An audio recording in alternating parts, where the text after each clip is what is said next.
अस्सलाम नाज़रीन, मैं हूं असद अली तूर। अपने प्रोग्राम असद तूर अनसेंसर्ड में आज अरशद शरीफ जो हमारे सीनियर सहाफ़ी थे, उनके कत्ल पर जो सुप्रीम कोर्ट ने आज खुद नोटिस ले रखा है, उसकी समाअत थी और ये 1 साल बाद समाअत मुकर्रर हुई। लेकिन आज भी ये हुआ कि हम आपको छोटी सी हाईलाइट्स दे दें। इसके अलावा हमारे साथ बात करने के लिए उनके कत्ल पर जो उनकी कोलीग हैं, एयर पर प्रोग्राम भी करती हैं और सीनियर सहाफ़ी हैं मारिया मेमन साहबा, वो मौजूद हैं। जबकि डॉन पर अपना शो करने वाली आरफा नूर साहबा जो डॉन में लिखती भी हैं और इस्लामाबाद की फॉर्मर रेजिडेंट एडिटर भी थी डॉन की, वो भी मौजूद हैं। इन सब से बात करेंगे, लेकिन छोटी सी हाईलाइट्स आपको दे दें कि आज हुआ ये है कि आज जब केस मुकर्रर हुआ, जस्टिस मंसूर अली शाह की सरबराही में 3 रुकनी बेंच के सामने उनके साथ जस्टिस नईम अख्तर अफगान और जस्टिस शाहिद बिलाल मौजूद थे। लेकिन उसमें जो चीज़ सामने आई वो ये था कि ये केस 5 रुकनी बेंच के सामने मुकर्रर होना था। ये शुरू में जस्टिस मंसूर अली शाह ने नुक्ता उठा दिया और इसके अलावा जो उनके वकील थे शौकत अली सिद्दीकी, अरशद शरीफ की वालदा और उनके अहलिया और 5 बच्चों के, उन्होंने आज कोर्ट में ये दलाइल दिए कि अदालत बेशक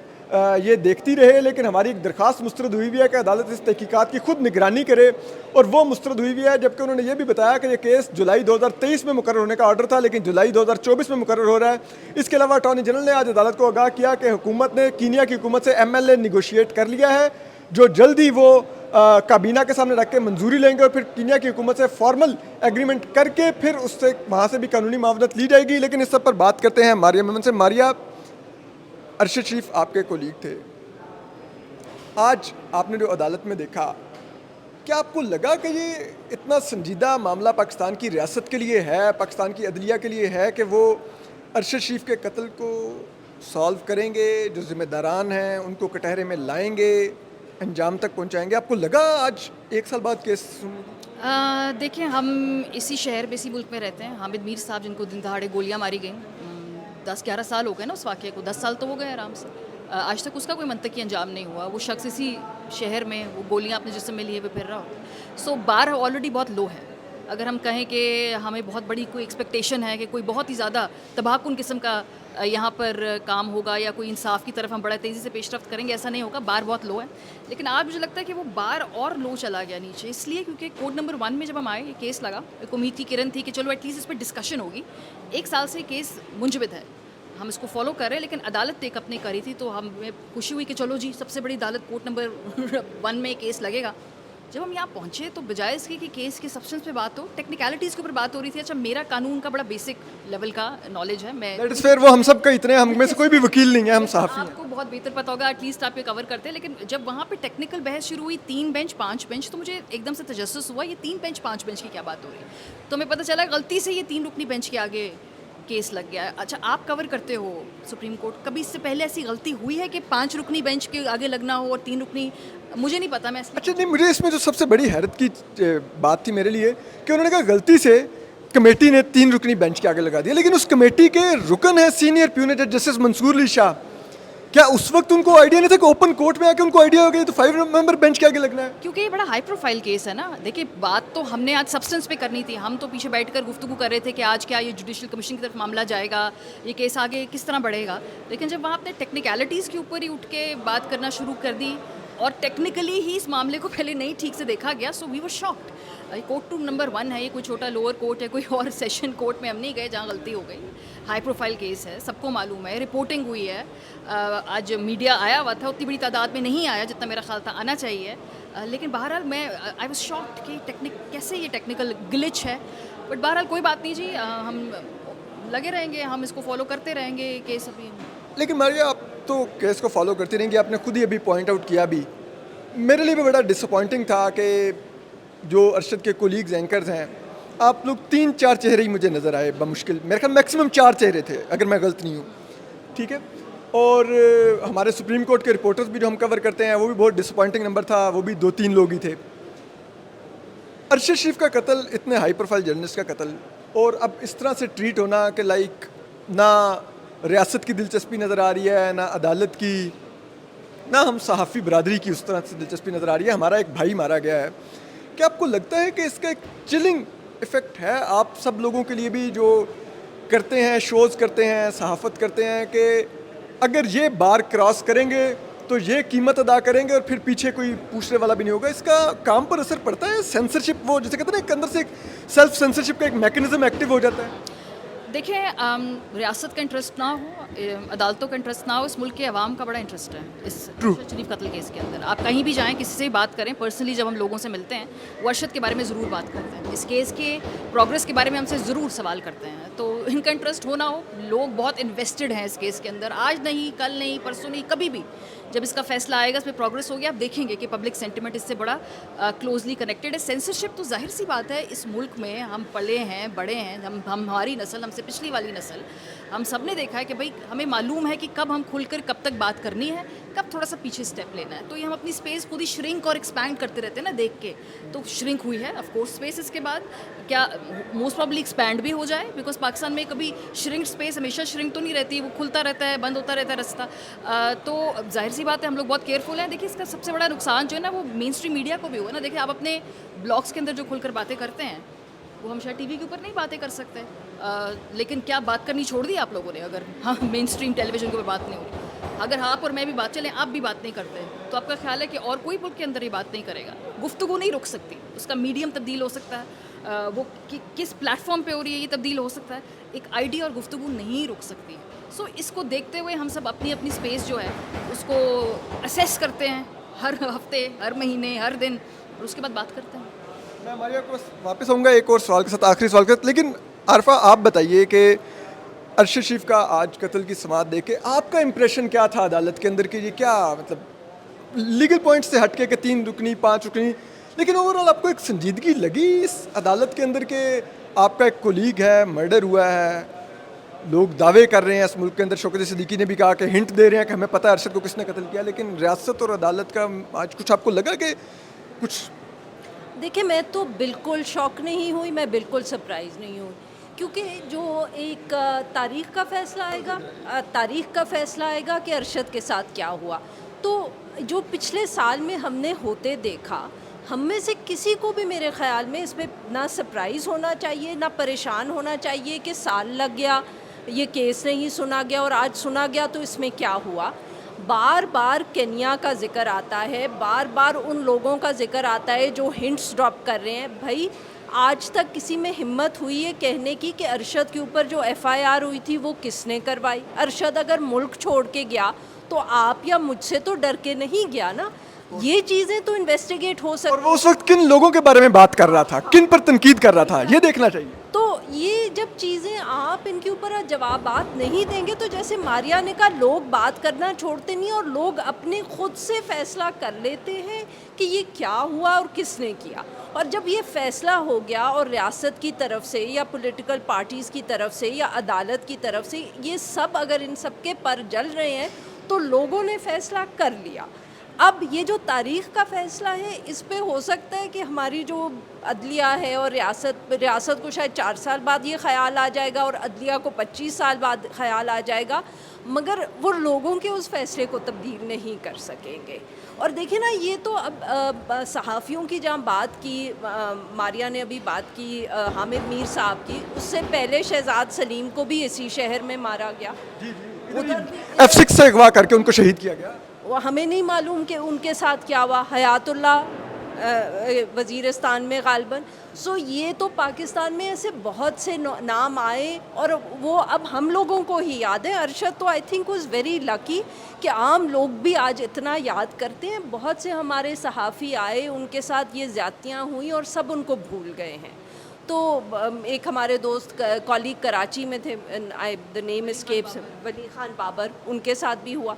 कभी कोई इन्वेस्टिगेशन हुई, कभी हमें मालूम हुआ कि क्या हुआ? भाई, ये तो बड़े कंट्रोवर्शियल केसेस हैं। आप मुझे बताएं, कितने सहाफ़ियों के केसेस होते हैं पर्सनल एनमिटी की वजह से भी वो मारे जाते हैं, उनमें भी रियासत कभी इन्वेस्टिगेट नहीं करती। सिंध में हर तीसरे दिन ऐसा वाक़या होता है। इस साल तो 7 मर्डर हो चुके हैं अभी तक। तो ये तो पाकिस्तानी जर्नलिज्म की तारीख़ है कि हम आते हैं, हमारे लोग मारे जाते हैं, शहीद होते हैं, उसके बाद भी हम भी लगे रहते हैं, ये रियासत भी लगी रहती है और किसी को शर्म भी नहीं आती। बट अरशद के केस में I feel that the people have reached a decision and they have decided कि यहाँ क्या हुआ है। अच्छा, आपने आरफा बात की रियासत की। ये रियासत अरशद के कत्ल में तो इतनी दिलचस्पी नहीं रखती कि क्या करना है, कैसे ज़िम्मेदारान तक पहुँचना है, लेकिन ये रियासत ऐसे कवानीन बनाने में बहुत दिलचस्पी रखती है। अरशद के लिए एमएलए अभी कभी ना कहीं रखना है, 1 साल से ऊपर हो गया है, ठीक है। यहाँ पर डेफेमेशन बिल लाना हो तो रातों रात पास होता है, पीका में अमेंडमेंट हो रातों रात, नई कोर्ट्स बननी हो, फायरवॉल लगनी हो, फ़ौरन 40 अरब भी आ जाता है, सब कुछ आ जाता है।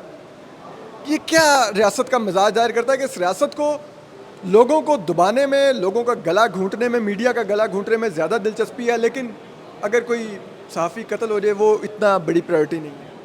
पोस्ट कलोनियल स्टेट है ना, हमने आज़ादी जो थी ना बड़ी एक मेरे ख्याल में कागज़ में ही ली थी। असल में हम रियासत तो वही चला रहे हैं जो गोरे बना के गए थे, और उस रियासत का काम कभी लोगों के राइट्स या लोगों को सहूलत फराहम करना नहीं है। ये जो रियासत हमने इनहेरिट की थी ना, जो आज तक चल रही है, इसका सिर्फ एक मकसद होता है, और वो मकसद ये होता है कि लोगों को कंट्रोल कैसे करना है। कोई बोल रहा है तो चुप करा दो, कोई अपने हकूक़ मांग रहा है तो उसको चुप करा दो, चाहे गवादर हो, चाहे बन्नू हो, चाहे इस्लामाबाद में बैठा अरशद शरीफ हो, बस बोले नहीं।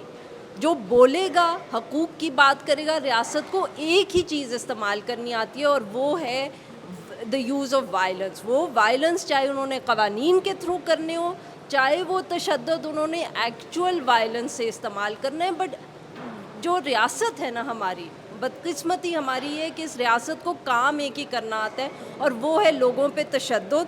चाहे वो तशद्दुद जो है वो कवानीन के ज़रिए से करें, चाहे वो तशद्दुद जो है वो एक्चुअली आर्म्स के ज़रिए करें, पर आता ये हम इस रियासत को तब्दील नहीं कर पाए जो हमें आज से 70 साल पहले मिली थी। ये लोगों के लिए बनी ही नहीं है भाई, मेरा तो यही ख्याल है। मैं आखिरी सवाल एक आपसे करूँगा। आखिरी सवाल मारिया आपसे, सॉरी मैंने आप दोनों का काफ़ी टाइम ले लिया। मुझे ये बताइए, आप उसी इदारे में हैं जहाँ पर अरशद शरीफ मरहूम आखिरी शो उन्होंने वहीं पर किया, उसके बाद चले गए। आज आप लोग उस इदारे में अरशद को कैसे फ़ील करते हैं? उसकी कमी महसूस होती है तो कैसी होती है? उनकी फैमिली से अगर कभी कोई रब्ता हो तो क्या आप लोग फ़ील करते हैं बतौर एक कोलीग, बतौर एक इंसान जो आपके साथ उठता बैठता था, चाय पीता था, खाना खाता था, रोज़ आपको नज़र आता था? अरशद का जो रूम है ना, हमने उसको बिल्कुल नहीं छेड़ा। उसकी कुर्सी, जिस तरह वो कमरे सेट करके गया था, वो थोड़ा सा जुनूनी सा आदमी था, तो उसने ना वो जोकर के बहुत सारे कोट्स और तस्वीरें अपने रूम में लगाई हुई हैं, आज भी वो लगी हुई हैं। मैं आपको उसकी जो सारा सामान, उसका टेबल, उसकी टीम हमारे साथ काम करती है, और उस रूम को हमने किसी को असाइन नहीं किया। हम सब वो रूम इस्तेमाल करते हैं, हम खुद जाते हैं उधर, बैठते हैं, बात करते हैं, उसको याद करते हैं, और हमने प्रिजर्व किया हुआ है जिस तरीके से वो है। ज़ाहिर सी बात है, आखिरी चंद महीनों के अंदर वो बहुत स्ट्रेस में था, हम सब बहुत स्ट्रेस में थे। उसके कत्ल के बाद जो हुआ वो सब भी हम जानते, चैनल बंद हुआ, तो वो सारी बातें, वो कॉन्वर्जेशंस हमारी अमानत हैं, और वो अमानत उसकी फ़ैमिली की भी हैं, और ये मैं उन पे छोड़ूंगी कि कभी वो बातें जो है मंजर आम पे लाना चाहें तो ये उनका इस्तेकाक है, मेरा इस्तेकाक नहीं है कि मैं वो बातें लेके आऊँ। लेकिन ऑब्वियसली अरशद, जब हम जाते हैं वहाँ पे, he is very much part of the environment. हम उसकी टेबल पे जब बैठते हैं, उसकी कुर्सी पे बैठते हैं, बातें करते हैं, उसकी चीज़ों को देखते हैं, तो ज़ाहिर सी बात है हमें वो याद आता है। और बस हम यही कोशिश करते हैं कि भाई उसका नाम लेते रहें प्रोग्राम्स में, जब केस की प्रोग्रेस होती है उस पर बात करते रहें, केसेस के हम अटेंड करने के लिए यहाँ पे आएँ, फैमिलीज़ के साथ सॉलिडारिटी दिखाएं। इससे ज़्यादा शायद हमारे बस में कुछ नहीं है, तो हम जितना कर सकते हैं वो कोशिश कर रहे हैं। लेकिन जाहिर सी बात है, एक जीता जागता इंसान जिसके साथ आपने 6-7 साल काम किया हो, आपने इकट्ठी ट्रांसमिशनें की हों, लड़ाइयाँ हुई हों, हमारी मेरी तो नहीं होती थी, लेकिन वैसे हीटेड डिबेट्स हो रही हों, और आपके वो मजाक चल रहे हों, और खाने चल रहे हों, और फिर उसके बाद ऐसा एक वायलेंट क्राइम हो, उसका साइकोलॉजिकल इफेक्ट होता है, और हम सब उसको एडमिट करें या ना करें, of course it has affected us on a very very very deep level. बहुत शुक्रिया मारिया आपका भी। आखिर में आपसे आरफा एक आखिरी सवाल। बलूचिस्तान में आप देख रही हैं, ग्वादर में अब महारंग ने एक धरना दिया हुआ है, पारा चनार में शहादतों की तादाद 35 हो गई है। एक बंदा भी नहीं मर्डर होना चाहिए। कराची में होता है, बड़ी कवरेज मिलती है, इस्लामाबाद में हो जाए बड़ी कवरेज मिलती है, बीपर्स होंगे, पैकेजेस चलेंगे। क्या बलूचिस्तान या पारा चनार, ये जो एक्स फाटा एरियाज़ हैं, क्या यहाँ पर वो कमतर पाकिस्तानी रहते हैं, उनका कोई ग्रेड और है कि हम मीडिया पे उनको कवरेज नहीं दे पाते, या ये मीडिया पर कवरेज कम करवाई जाती है कि ज़्यादा नहीं बात करें? लाइक आई नो पर्सनली कि बन्नू वाक़े पर किस इदारे के एक 18वें ग्रेड के अफसर ने, ठीक है, बावर्दी अफसर ने मैसेज करके कहा कि बन्नू पर नहीं कवरेज होगी, तो क्या इस किस्म के अवामिल हैं या हम खुद भी मीडिया इतना वो बॉदर नहीं करता, ठीक है यार कोई? मेरे ख्याल में दोनों हैं। सेंसरशिप भी होती है, प्रेशर भी होता है कि कवर ना करें। दूसरा, हम लोगों की भी दिलचस्पी कम है, जो हम इतना रोज़ बैठ के वो बार बार पंजाब की सियासत को डिस्कस कर रहे होते हैं। हम तो पंजाब से बाहर नहीं निकलते। हम में से कितने जो एंकर्स हैं, जिस तरह वो पंजाब की for example constituency politics discuss करते हैं, इस सीट पे कौन जीता था, 10 साल पहले कौन जीता था, अब कौन जीता है। किसी को केपी का भी नहीं मालूम, किसी को कराची का भी नहीं मालूम कि कराची के हलके क्या है। तो जो लोग हैं जो पिस रहे हैं, जो इतना पिस रहे हैं कि उनके पास कोई ऑप्शन नहीं सिवाय इसके कि वो सड़कों पे निकले, उनके बारे में तो कोई जानता नहीं है।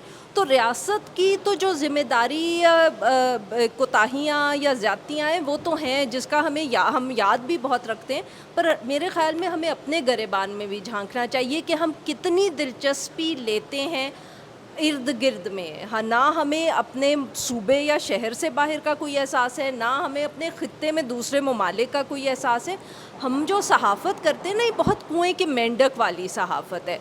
एंड मतलब कि इसके लेयर्स अपॉन लेयर्स, या कुएं के ऊपर कुआं है। ये हमें, मेरे ख़्याल में रियासत को कुछ पे तो कहना चाहिए, मगर पहले हमें अपने जो रवैये हैं या अपनी सहाफ़त है, इसके बारे में भी सोचना चाहिए। बहुत शुक्रिया आरफा, बहुत शुक्रिया मारिया, बहुत शुक्रिया। आपने देखा आज अरशद शरीफ का बिल आखिर 1 साल बाद, जब केस 1 साल नहीं बल्कि 1 साल से ज़्यादा अरसा बाद जब ये केस बिल आखिर सो मोटो फिक्स भी हुआ, तो हालत ये थी 3 रुकनी बेंच के आगे फ़िक्स हो गया।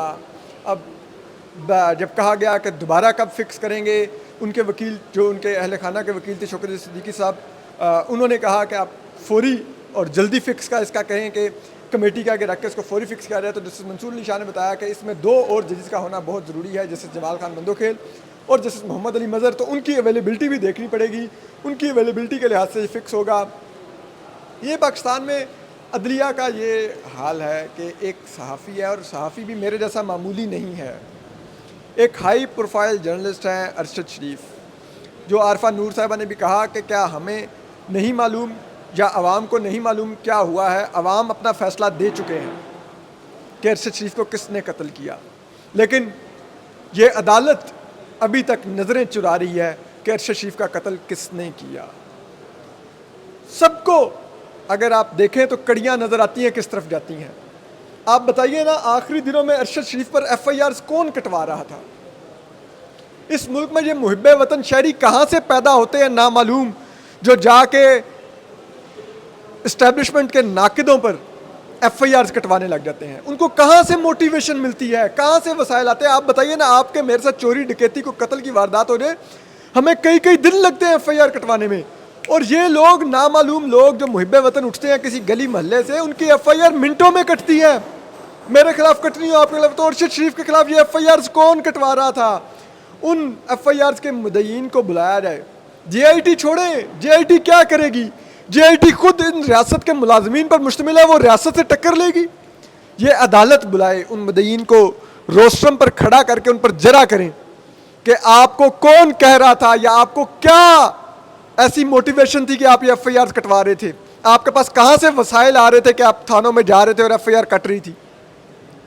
उन FIRs के दर्ज करने वाले मुहर्रर और तफ्तीशी को अदालत बुला के पूछे कि आपने कैसे ये FIR काटी, किस बुनियाद पर काटी? क्या आपको भी कहीं से फ़ोन आया था कि ये बंदा हमने भेज दिया, FIR काटो? और फिर अदालत अरशद शरीफ मरहूम के उनकी वालदा के उस एफिडेविट को देखे। अरशद शरीफ मरहूम की वालदा ने अपने एफिडेविट में अदालत में नाम दिए हैं सरकारी और ISI और फौजी हुकाम के कि ये मेरे बेटे से आखिरी दिनों में राब्ते में थे, और उन्होंने नाम दिए कि किस तरह उनके बेटे को मुलाकातें करके धमकाया गया। उन लोगों को बुलाया अदालत और पूछे कि आप ये किसके बिहाफ पर कर रहे थे और कैसे कर रहे थे, अपने इदारे को रिप्रेजेंट कर रहे थे, क्या कर रहे थे आप? तो पता चल जाएगा कि अरशद शरीफ ने मुल्क क्यों छोड़ा।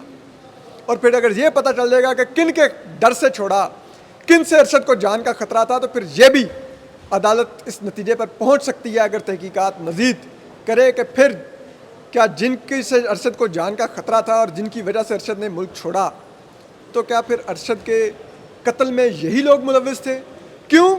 क्योंकि कीनिया की अदालत ने अब ये करार दे दिया है कि अरशद शरीफ का कत्ल मिस्टेकन आइडेंटिटी यानी कि गलतफहमी की बुनियाद पर नहीं किया गया, ये एक प्रॉपर मर्डर है।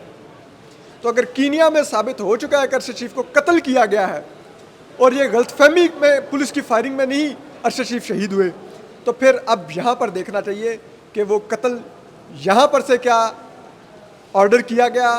कीनिया की पुलिस जो बहुत ही करप्ट है, कीनिया के खुद मीडिया ने बताया कि कितने जाली पुलिस मुकाबले किए गए पिछले कुछ अरसा में कीनिया में। तो क्या ऐसी करप्ट पुलिस जो जाली पुलिस मुकाबले करती है, यहाँ से किसी ने उसको पैसे दिए, सुपारी दी अरशद के कत्ल की? ये चीज़ें हकायक सामने आने चाहिए, यूँ नहीं जाने देना चाहिए। हम आपको अपडेट करते रहेंगे। अपना ख्याल रखिए। अल्लाह हाफिज़।